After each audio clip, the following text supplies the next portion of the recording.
Welcome back, everybody. Today we're diving into the Vijayanagara Empire.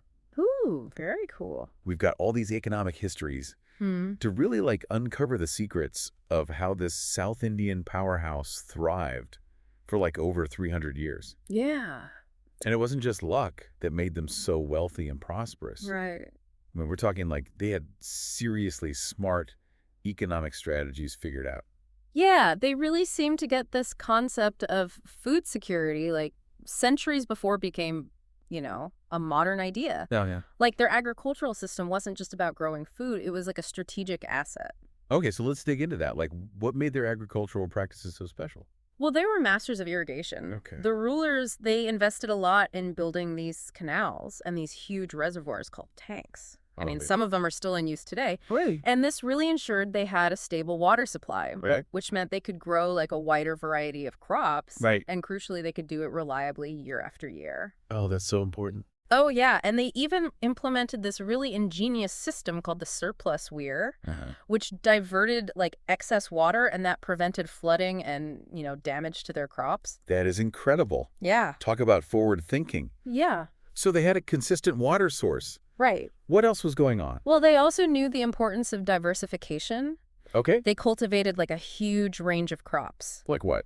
Rice, millets, pulses, sugarcane, cotton, spices. I mean, you name it, they probably grew it. So they weren't just putting all their eggs in one basket, so to speak. Exact. Okay, that makes a lot of sense. Yeah. But all this agricultural abundance, I'm guessing it wasn't just about feeding themselves, right? You're exactly right. The Yeah. surplus wasn't just about, filling their own plates. It was Yeah. also about fueling their trade networks. Let's talk about those trade networks. Okay. I've heard Vijayanagara was strategically located almost like an ancient crossroads. Exactly. They were positioned right at this intersection of major trade routes, both inland and along the coasts. And this gave them a huge advantage. So they were in a prime position to control the flow of goods. Right. What were some of their key routes? Well, they controlled these vital passes through the Western Ghats, Okay. which is this mountain range that runs along the western coast of India. Mm-hmm. And these passes connected the coastal ports to the interior regions. Okay. And this gave them this significant advantage in controlling trade between the east and west coasts. Ah, so they were kind of like the gatekeepers of trade in that region. You could say that. Yeah. And on top of these overland routes, they had these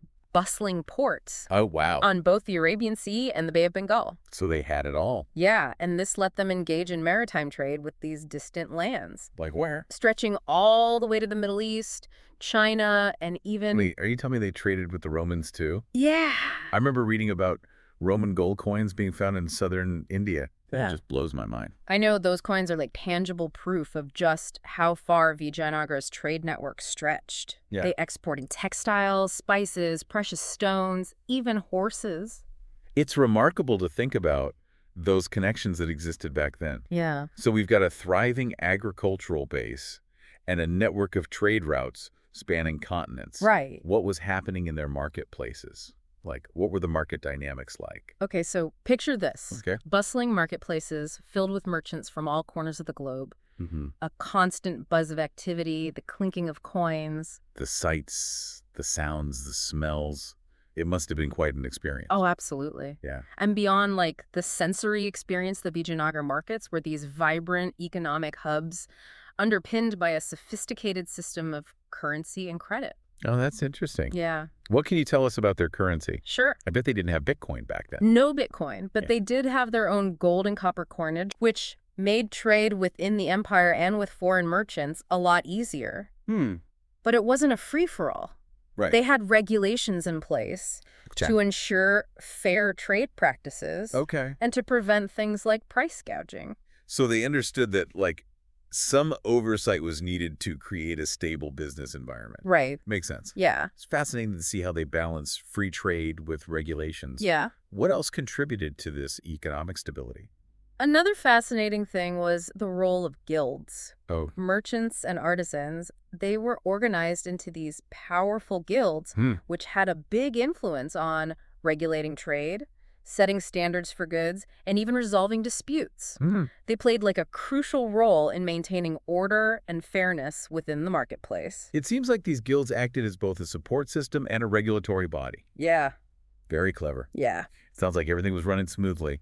Well, But was there a downside to their economic system? that's a really great question. While the historical records paint this picture of like widespread prosperity, they don't really go into detail about the lives of everyday people, Right. particularly those who weren't part of the merchant or priestly classes. Oh. It makes you wonder if everyone benefited equally from this economic success. I'm curious about that too. Like, were there systems in place to protect the farmers, for instance? Yeah. Or were they vulnerable to exploitation, especially when it came to things like taxation?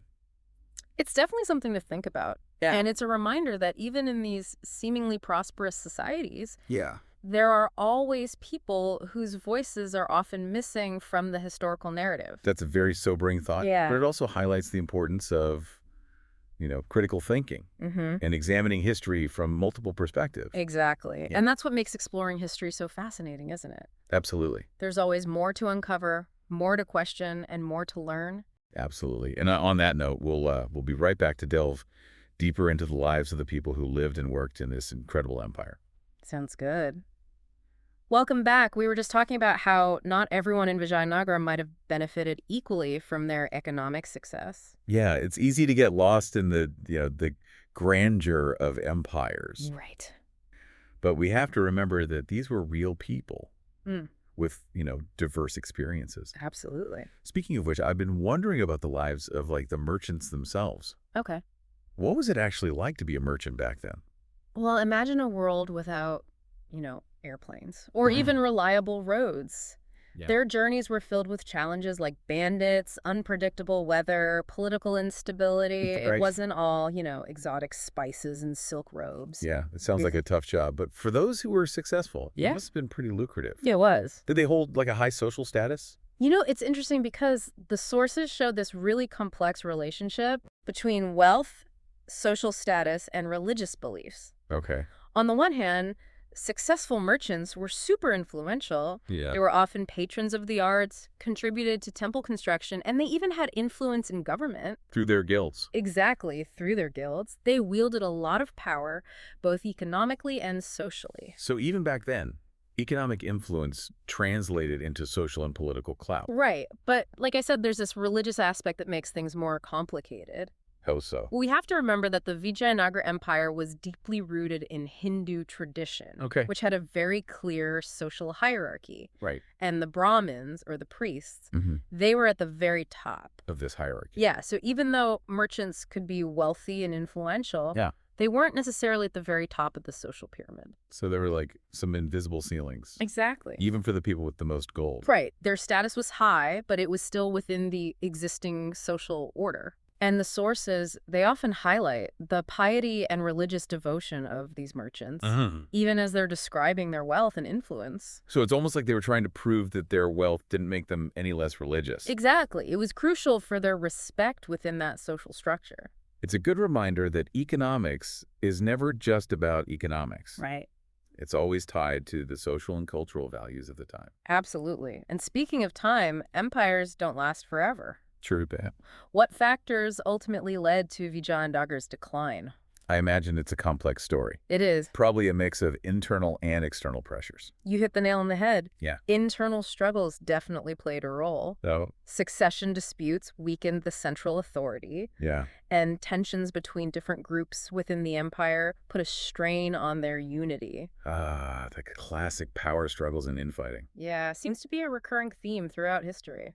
Unfortunately, yes. To make matters worse, they had external forces to deal with as well. Yeah. To the north, the Deccan sultanates were gaining power. Okay. And these sultanates, they also wanted to control the trade routes and resources. So the competition was heating up. It was. So Vijayanagara found itself caught between internal strife and these external threats. Exactly. What happened next? Well, all these mounting pressures kind of culminated in the Battle of Talikota in 1565. Okay. A coalition of Deccan sultanates defeated Vijayanagara. Oh, wow. And this defeat really marked the beginning of their decline. It's almost tragic, this empire built on innovation, Yeah. strategic thinking, and all this economic success ultimately fell apart because of division and conflict. It's true. It's a good reminder that even the most successful civilizations are not invincible. Yeah, Vijayanagara's rise and fall really shows us how empires are subject to the ups and downs of history. Before we move on, let's just recap some of the key takeaways Okay. about Vijayanagara's economic success. Sure. What were their, winning strategies? Well, their prosperity was deeply rooted in their strong agricultural system. They invested in this really sophisticated irrigation, diversified their crops, and they were actively managing their resources. And that agricultural surplus fueled their impressive trade network, Right. which was helped by their strategic location Exactly. and their busy ports. Yeah, and in those marketplaces, they developed this sophisticated system of currency and credit and regulation, which led to a stable business environment. But it wasn't just about the economic systems, right? Right. We saw how their wealth impacted their society and culture. Yeah. Funding these magnificent temples, promoting the arts. It was a flourishing time. But we should also keep in mind that the historical record might not be telling the whole story. That's true. We have to consider that maybe not everyone benefited from this prosperity. Yeah, definitely. It's a reminder to approach history with a critical eye and look for different perspectives. Absolutely. So from innovative irrigation to global markets, powerful guilds, complex social It's structures. fascinating. Vijayanagara gives us so many insights. It does. But as we've seen, their story wasn't all sunshine and roses. Right. It also teaches us about the fragility of empires Yeah. and what causes them to decline. It makes you realize that even the most advanced civilizations are vulnerable. Yeah. And understanding those forces is crucial, not just for understanding history, but also for navigating our own world. Well said. It's a thought-provoking reminder that history has a lot to teach us about, the successes and also the vulnerabilities of human societies. Definitely. Now let's move on to something else intriguing about Vijayanagara. Okay. Their architecture and engineering. Great. So we've been talking about the economic rise and fall of Vijayanagara, Mm-hmm. but they were obviously more than just, smart traders and farmers. Right.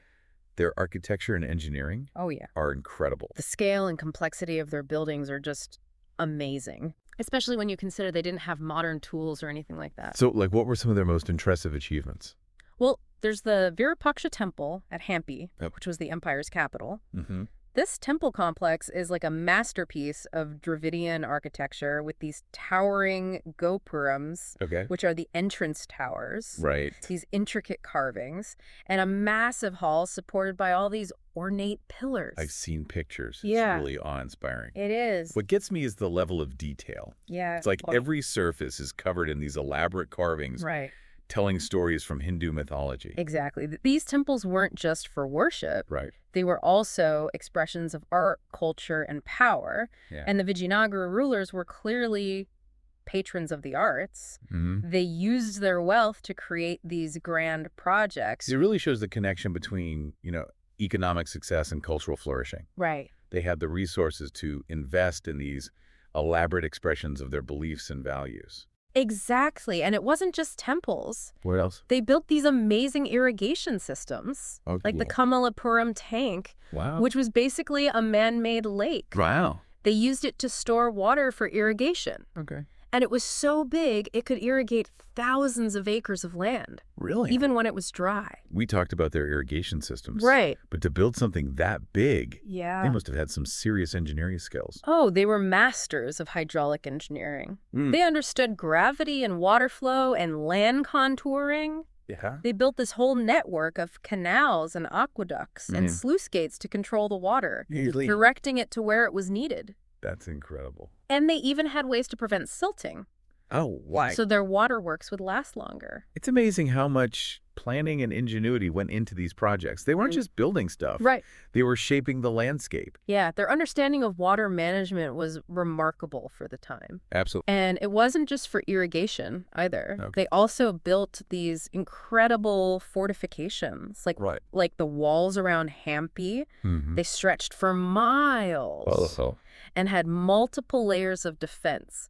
Watchtowers, secret passages. They were prepared for anything. Oh, yeah, they were always thinking about defense. Those walls must have been something else. They were a symbol of the empire's strength, Okay. But it wasn't just about being big and strong. Okay. They were strategically designed to use the natural landscape to their advantage. Oh, so they incorporated the hills and rivers and stuff? Exactly. Even boulders into the defense system. It sounds like they had a really holistic approach Yeah. to construction and defense They worked with the environment. instead of against it. Right. Their engineering was a key part of their success. Yeah. Both economically and militarily. It makes you appreciate the people who lived in Vijayanagara. It does. We've covered a lot today. We have. Their farming, their trade networks, markets, architecture, and engineering. What a story. What are some key things you want our listener to remember about this empire? Well, I think the main thing is that Vijayanagara's success had a lot of different parts. It wasn't just one thing. It was a mix of their location, their agriculture, their trade, their government, and of course, their amazing architecture and engineering. It's a good reminder that successful societies need balance. Right. They need a lot of different things working together. And even though Vijayanagara eventually fell, their story can teach us a lot about prosperity and stability. And the power of human ingenuity. Very well said. Yeah. And for our listener, Yeah. if you ever get the chance to visit Hampi, you know the ruins of Vijayanagara. It's incredible. I really encourage you to go there. Yeah. Walk among those stones and just imagine what it was like. It's a real journey back in time. It is. It'll stay with you. Thanks for joining us on this deep dive. Thanks for having me. We'll see you next time.